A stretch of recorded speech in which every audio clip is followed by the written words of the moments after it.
எப்படி இருக்கேன்? சூப்பரா இருக்கே. அப்புறம் என்ன? சூப்பரா இருக்கேம்மா. எப்படி சார் இவ்வளவு கரெக்டா சொல்றீங்க? எப்படி? அது பார்த்தாலே தெரியும்.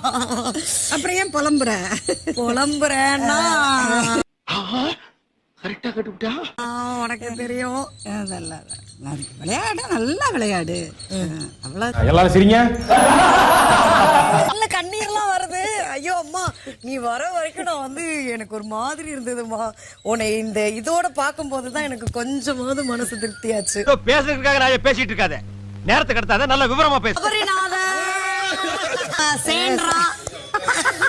ரொம்ப பிடிக்கும் எனக்கு. அப்படிங்களா? ரொம்ப பிடிக்கும். இதெல்லாம் நம்புற மாதிரி அங்க இருக்குது. ஆரம்பத்துல நானும் தான் நம்பினாதான் சோறு போடுன்னு தாத்தா சொன்னாரு. அதுல இருந்து நம்பிட்டேன். நல்லா இருக்கும். கேட்டுக்கோங்க. சொல்லிட்டாரியா முற்போக்கு சங்க தலைவர். ஒரு யார்கிட்டடா போய் சொல்றது? வினோத் கிட்ட சொல்லலாம். சரி, அமித் கிட்ட